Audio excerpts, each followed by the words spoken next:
자, 오늘 우리에게 주신 하나님의 말씀은 마가복음 6장입니다. 마가복음 6장 1절에서 13절입니다. 마가복음 6장 1절에서 13절입니다.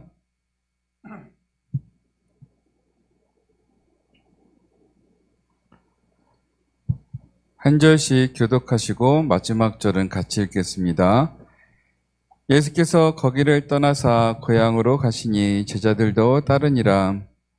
안식일이 되어 회당에서 가르치시니 많은 사람이 듣고 놀라 이르되 이 사람이 어디서 이런 것을 얻었느냐?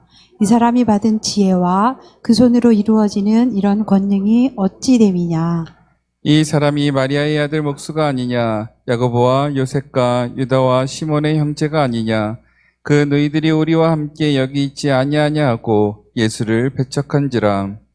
예수께서 그들에게 이르시되 선지자가 자기 고향과 자기 친척과 자기 집에서는 존경을 받지 못함이 없느니라 하시며, 거기서는 아무 권능도 행하실 수 없어 다만 소수의 병자에게 안수하여 고치실 뿐이었고, 그들이 믿지 않음을 이상히 여기셨더라. 이에 모든 촌에 두루 다니시며 가르치시더라. 12 제자를 부르사 둘씩 보내시며 더러운 귀신을 제어하는 권능을 주시고, 명하시되 여행을 위하여 지팡이 외에는 양식이나 배낭이나 전대의 돈이나 아무것도 가지지 말며, 신만 신고 두벌업도 잊지 말라 하시고, 또 이르시되 어디서든지 누구의 집에 들어가거든 그곳을 떠나기까지 거기 유하라. 어느 곳에든지 너희를 영접하지 아니하고 너희 말을 듣지도 아니하거든 거기서 나갈 때에 발 아래 먼지를 떨어버려 그들에게 증거를 삼으라 하시니. 제자들이 나가서 회개하라 전파하고, 같이 읽겠습니다. 많은 귀신을 쫓아내며 많은 병자에게 기름을 발라 고치더라. 아멘. 잠깐 기도하겠습니다. 사랑과 은혜가 풍성하신 하나님, 이 시간 말씀 앞에 서며 주님의 은혜를 구합니다. 부족한 종은 십자가 그늘에 감추어 주시고 성령님께서 주시는 하나님의 말씀이 온전히 선포되게 하여 주시옵소서. 말씀을 전하는 입술과 말씀을 듣는 우리의 마음을 열어주시고 이 말씀이 생명과 변화의 능력이 되게 하여 주시옵소서.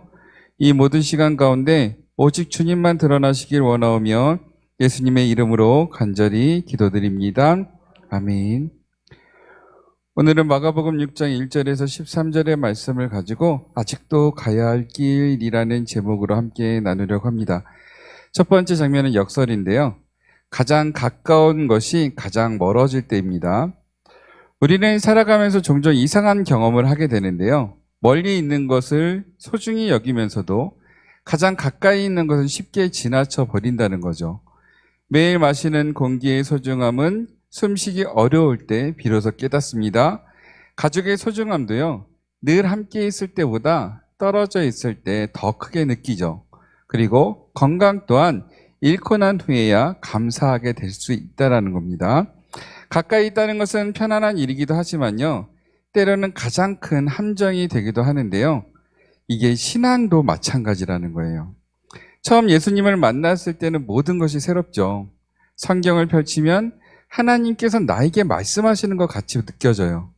기도를 하면 하나님이 들으실 것으로 믿어졌습니다. 예배 시간이 기다려졌고요. 찬양을 부르다 보면 나도 모르게 눈물을 흘릴 때가 종종 있었죠. 그런데 시간이 흐르면서 신앙이 익숙해집니다. 말씀도 많이 들었고요. 설교도 많이 들었습니다. 예배도 쉴 수 없이 많이 들었죠. 그러다 보니 어느 순간 우리는 예수님을 믿는 것이 아니라 예수님을 안다라고 생각하고 내 자신을 믿고 살아갈 위험에 빠진다는 거죠. 아니라고 생각하시지만 내 모습을 되돌아보면 이런 모습들이 종종 보여요. 신앙생활에서 가장 위험한 것은요, 무지가 아니에요.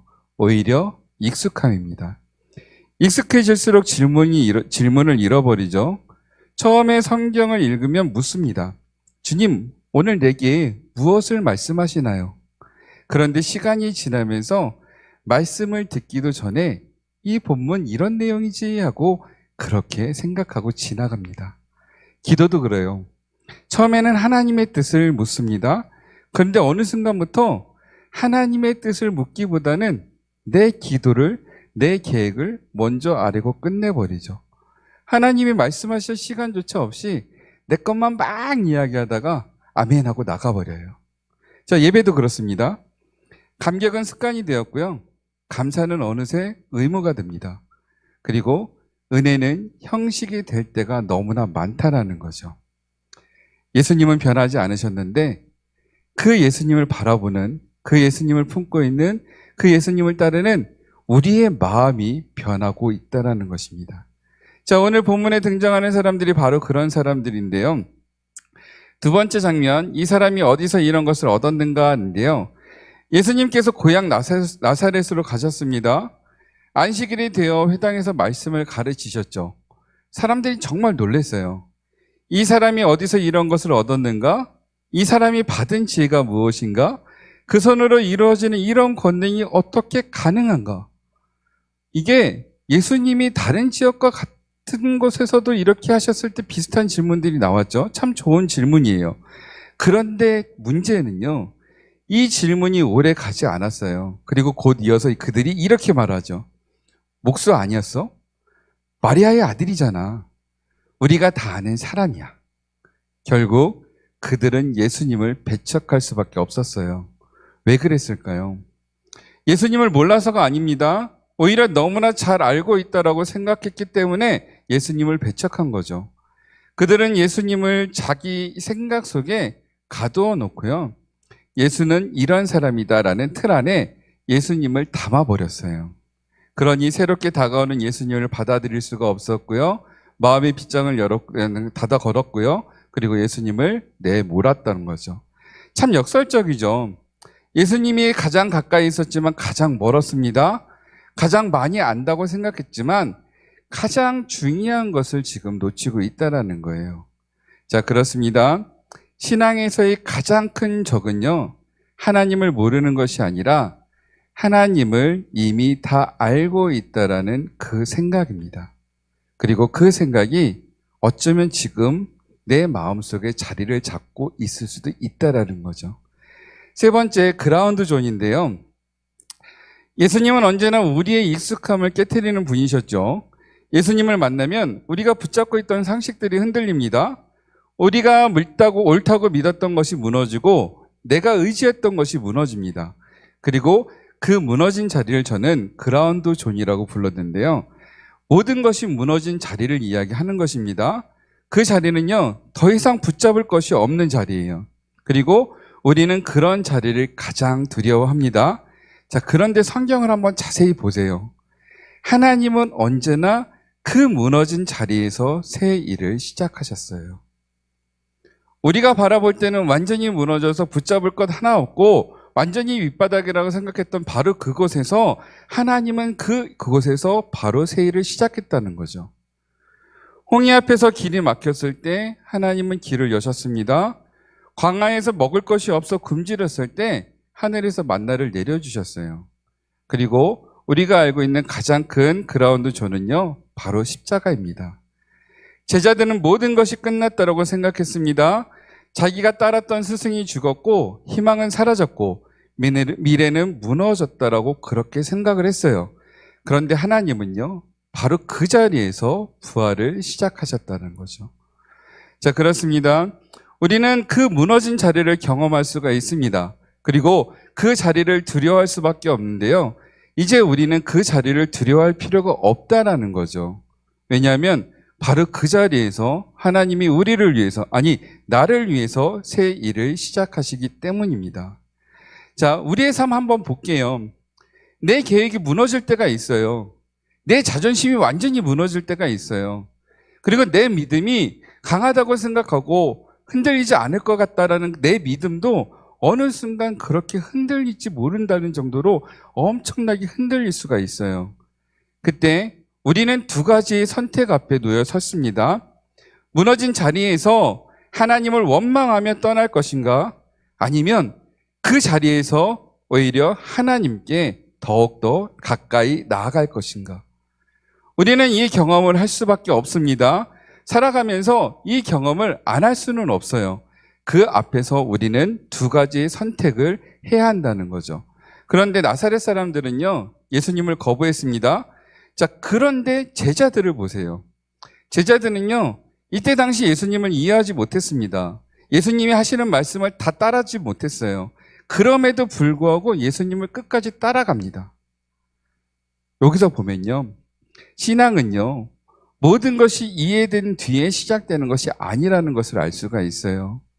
이해되지 않는다 할지라도, 그리고 그것이 내가 불확실하다고 생각해서 주저한다 할지라도 하나님을 신뢰하는 바로 그것에서 시작된다는 거예요.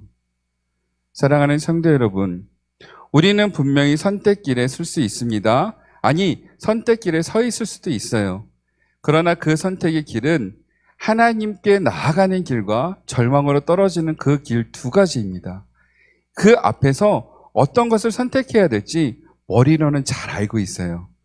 그런데 대부분의 사람들은요, 세상의 사람들은 다 딴 길을 선택하죠. 그런데 우리는, 하나님을 알고 있는 우리는, 하나님을 신뢰하는 우리는, 하나님을 믿고 따르는 우리는 올바른 길을 선택하셨으면 좋겠습니다.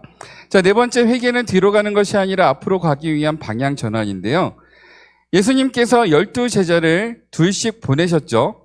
그리고 그들이 전한 메시지는 딱 하나였더라고요. 회개하라. 자, 회개는 눈물을 많이 흔들리는 것이 아닙니다. 회개는 후회하는 감정도 아니에요. 회개는 그저 방향을 바꾸는 것입니다.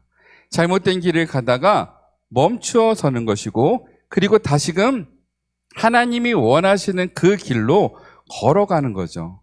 자, 그래서 회개는 뒤로 가는 것이 아니라요, 앞으로 가기 위해서 방향을 바로 잡는 것이죠. 자, 그런데 우리는 가끔 회개를 벌처럼 생각하는데요. 그런데 하나님은 회개를 은혜로 우리들에게 주셨다는 거예요. 운전하시는 분들 내비게이션 자주 보죠. 길을 잘못 들었을 때 그 내비게이션이 혼내실까요? 안 혼내요. 경로를 재탐색합니다라고 하면서 다시금 목적지로 안내를 합니다. 그래도 말을 안 들으면요, 계속해서 경로를 재탐색합니다라고 이야기를 하죠. 한 번은 제가 고집 피우면서 계속 내비게이션 말 안 듣고 계속 가니까요, 뒤에서 한 분이 그러시더라고요. 제 목 터 쉬겠네, 좀 말 좀 들으세요, 그러시더라고요. 끝까지 그렇습니다. 혼내지 않아요. 계속해서 방향을 잡아줍니다. 근데 하나님도 우리들에게 그렇게 하신다는 거예요. 우리가 잘못된 길을 가고 있을 때 절대로 포기하지 않으십니다. 그 길을 다시금 올바른 길로 돌이킬 때까지 하나님은 우리들을 계속해서 간섭하세요.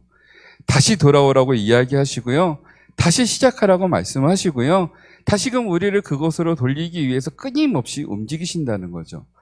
그러니 회개는 정죄가 아니라 회복입니다. 회개는 벌이 아니라 하나님이 우리에게 주신 은혜라고 이야기할 수 있다는 거죠. 이 회개는요, 하나님께서 우리를 살리기 위해서 주시는 은혜임을 기억하셨으면 좋겠습니다. 나에게 회개하는 소리가 들렸을 때 다시금 내가 올바른 길로 갈 수 있는 기회구나라고 생각하고 그쪽으로 방향을 돌리시는 여러분이 되시길 소망합니다.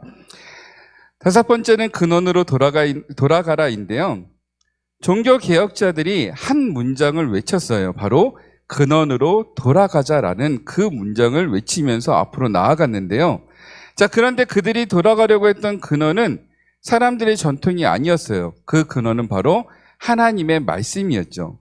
자, 오늘 우리에게도 이 외침은 여전히 유효합니다. 우리는 끊임없이 질문을 해야 돼요. 지금 내가 손에 붙들고 있는 거, 내가 앞을 향해서 나가기 위해서 마음에 담고 있는 거 정말 하나님의 말씀인가? 아니면 내 경험인가? 내 고집인가? 아니면 내 습관인가? 우리는 본질로 돌아가야 합니다. 근원으로 돌아가야 합니다. 그러나 그것이 내가 근원이 되는 것이 아니라요, 하나님을 근원으로 삼고 하나님의 말씀을 본질로 삼고 그것으로 돌아가야 한다라는 거죠. 우리는 여전히 앞으로 나아가면서 무엇인가를 붙잡고 나갑니다. 그런데 가끔 가다 보면요, 그 말씀이 손에 들고 있는 것이 하나님의 말씀이 아닐 때가 너무 많아요. 그럴 땐 과감히 버리시기 바랍니다. 그리고 다시금 하나님께로 돌아서 하나님의 말씀을 붙잡고 나아가시는 여러분이 되시길 소망합니다. 나사렛 사람들의 실패는요, 하나님께서 하시는 일을 자신들의 경험 안에서만 이해하기 때문에 그렇게 실패할 수밖에 없었어요. 그러니 하나님의 일은요, 사람에게 묻는 것이 아니라 하나님께 물어야 돼요. 하나님의 말씀 속으로 들어가야 돼요. 그 말씀을 파고들고 하나님이 우리들에게 무엇을 이야기하실지 계속해서 들어가야 한다는 거죠. 우리의 근원은 프로그램이 아니고요, 규모도 아니고요, 사람도 아니에요. 우리의 근원은 말씀이고 말씀이 육신이 돼서 오신 예수님이심을 분명히 기억하셨으면 좋겠습니다. 그리고 중요한 것은요, 그 말씀이신 하나님, 그리고 말씀이 육신이 돼서 오신 예수 그리스도께로 들어가면요, 절대로 흔들리지가 않는다는 거예요. 그 흔들리지 않는 편안함, 주무실 때 그 침대의 그 광고처럼 그 편안함, 여러분들이 매일매일 느끼실 수 있다니까요. 그 근원 속으로만 들어간다면 우리는 흔들리지 않고 하나님께 나아갈 수 있게 된다는 거죠. 자, 이제 아직도 가야 할 길인데요. 본문의 마지막에 예수님은 제자들을 세상으로 보내셨습니다. 그런데 많은 것을 준비시키진 않으셨어요. 지팡이 하나, 신발 하나. 근데 하나 더 주셨어요. 뭘까요? 바로 하나님을 의지하라고요. 우리는 여행을 가기 위해서 정말 많은 것을 준비하려고 합니다. 며칠 전부터 짐을 싸시는 분들도 계시고요. 어떤 친구들은 한 달 전부터 짐을 싸는 친구들이 있더라고요. 막 짐을 쌌다 풀렀다 하는데, 자, 예수님은요, 아주 간단했습니다. 지팡이 하나, 신발 하나. 제가 월요일 날 설교했을 때 이거 말씀드렸죠? 안 오신 분들 약 올리게 알려드리지 말까요? 이 나사렛 지역은요, 현무암 지대이기 때문에 신발이 없으면 걷지를 못합니다. 광야 지역과는 달리 날카로운 돌들이 많아서 발이 찔리기 때문에 반드시 필요한 게 신발이에요. 그리고 이 동네가 뱀이 좀 많아요. 그래서 지팡이를 가지고 모래를 훑으면서 가야 걸을 수가 있는 동네입니다. 그러니 반드시 필요한 신발과 지팡이를 주셨고요. 또 가장 반드시 필요한 하나님을 의지하는 마음을 주셨다는 거예요. 이 세 가지만 충분하셨다는 거죠. 자, 예수님이 왜 그렇게 하셨냐면요, 힘의 근원이 하나님이심을 제자들이 배울 수 있도록 하기 위했던 거죠. 사람들은 자꾸 다른 것을 의지하려고 합니다. 돈을 의지하기도 하고요, 능력을 의지합니다. 경험을 의지하고 사람들을 의지하죠. 그런데요, 예수님의 제자, 하나님의 백성은요, 하나님만을 의지하는 사람들이라는 거죠. 예수님도 그렇게 사셨어요. 그러니 제자들도 그렇게 살아야 되고요, 이제 우리들도 그렇게 살아야 한다는 것입니다. 그러니 우리들에겐 아직도 가야 할 길이 많이 남아 있어요. 그 길이 정말로 평탄하지 않을 수도 있다는 거죠. 때로는 환영을 받을 수 있습니다. 때로는 거절을 당할 수도 있어요. 때로는 칭찬을 받을 수도 있습니다. 때로는 오해를 받고 비난을 받기도 할 거예요. 그러나 우리의 기준은 사람의 반응이 아닌 주님의 시선임을 기억하셨으면 좋겠습니다. 사람들이 기억하지 않아도 괜찮습니다. 주님께서 우리를 기억하시면 됩니다. 그리고 주님께 인정받으면 되고요, 주님께 위로받으면 괜찮습니다. 그리고 길을 걸어갈 때요, 그 길 정말 외로울 수도 있어요. 정말 힘들 수도 있거든요. 예수님도 그 길 걸으셨을 때 정말 힘들어 하셨어요. 근데 오늘 본문 볼까요? 예수님은요, 제자들을 한 사람씩 보내지 않으셨어요. 둘씩 보내셨습니다. 짝을 지어서 보내셨다는 거예요. 내가 힘들 때 하나님께서도 위로해 주시지만 하나님께서 보내신 그 사람이 내 곁에 서서 같이 동행하게끔 그렇게 만들어 주셨다는 거죠. 그러니 우리가 힘들 때요, 하나님을 의지하고 하나님이 보내신 사람을 한번 되돌아보시며 그 사람과 함께 걸어가시는 그 길을 선택하셨으면 좋겠어요. 서로 붙들어주고 격려하고 위에서 기도하고, 그렇게 하나님은 우리들에게 그 모습을 허락하셨는데 우리는 혼자서 살아갈 수 있다라고 찾는 착각 속에 살 수도 있는데요, 그렇지 않습니다.